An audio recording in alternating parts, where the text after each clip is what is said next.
छठी कक्षा में पढ़ने वाली पीयू रोते रोते स्कूल से घर वापस आई। स्कूल बैग पटक कर अपने कमरे में चली गई।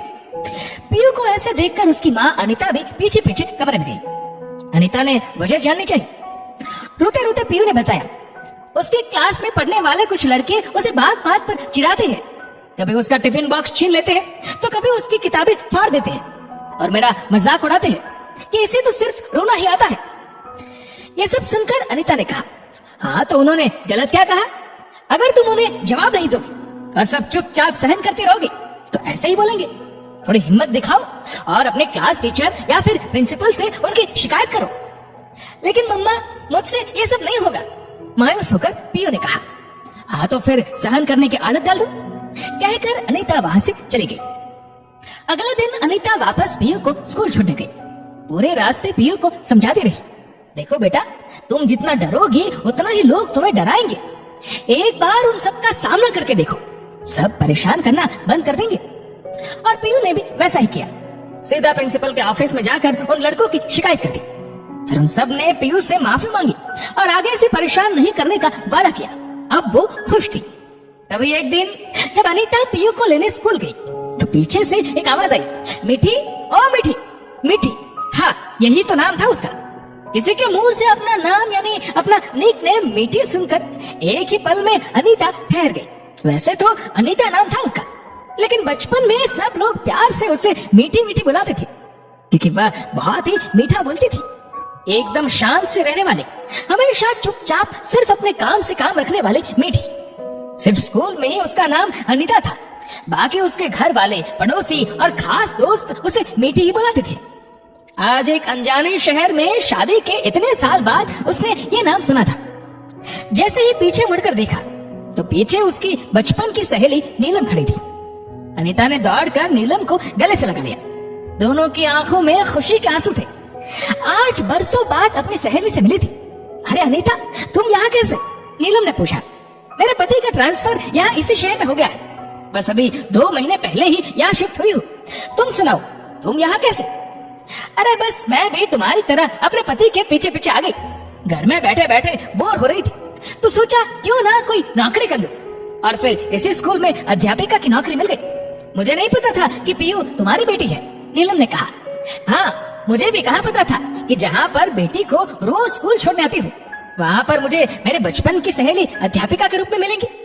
कहते हुए अनीता हंसने लगी। चाहे जैसे भी हो, भले ही पीयू की वजह से, लेकिन हम मिले तो सही, नीलम ने कहा।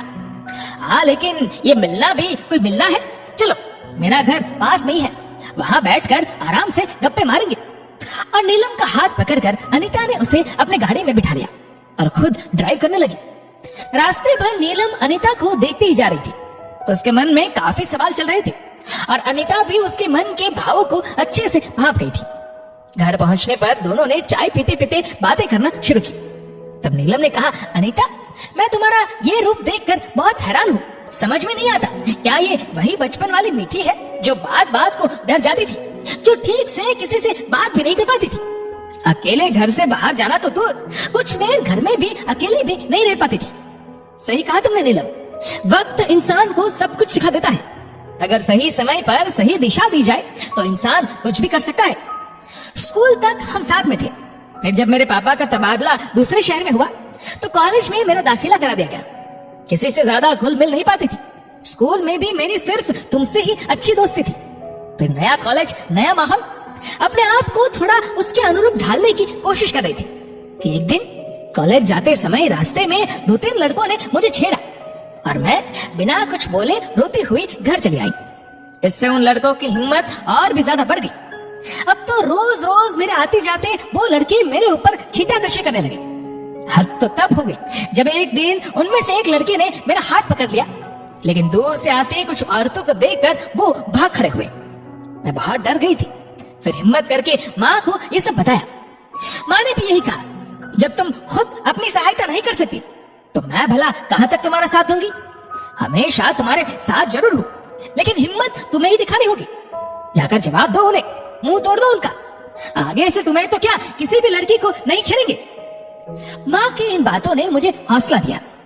अगले दिन फिर मेरा सामना उन लड़कों से हुआ। उन्होंने जैसे ही बोलना शुरू किया, ना जाने कहां से मेरे अंदर इतनी हिम्मत आई कि मैंने उनमें से एक को थप्पड़ जड़ दिया। फिर वो तीनों भाग खड़े हुए और उस दिन के बाद कभी दिखाई भी नहीं दिए। लेकिन मुझे तब ये अंदेशा भी नहीं था कि मेरी माँ मेरे पीछे पीछे ही थी। फिर कुछ ना कुछ जिंदगी ऐसे मोड़ लेती गई कि बहुत कुछ सीख गई, लोगों से बात करना, गलत का विरोध करना आदि। आज जब पीयू की बात सुनी तो अपना समय याद आ गया। मेरी माँ ने जो हिम्मत का बीज मेरे अंदर बोया, वही मैंने अपनी बेटी को दिया। सही कहा तुमने मीठी, हम लड़कियों को इस समाज के कुछ गलत लोगों का सामना मजबूती से करना आना ही चाहिए। नीलम ने कहा, चलो अब बातें बाद में करेंगे, पहले थोड़ी पेट पूजा कर लेते हैं। और फिर दोनों सहेलियां जल्दी रसोई में। दोस्तों, समय चाहे कोई भी हो, लेकिन लड़कियों को मजबूत होना ही चाहिए ताकि हर गलत आदमी और गलत बात का सामना वो पूरी हिम्मत के साथ कर सके। इस वीडियो को लेकर आपकी क्या राय है, नीचे कमेंट करके जरूर बताएगा। और अगर आपको वीडियो अच्छा लगा हो तो इस वीडियो को लाइक करेगा, शेयर करेगा ज्यादा से ज्यादा लोगों तक। और ऐसी ही और भी इंस्पिरेशनल वीडियोस के लिए हमारा फेसबुक पेज आज ही फॉलो करें। धन्यवाद।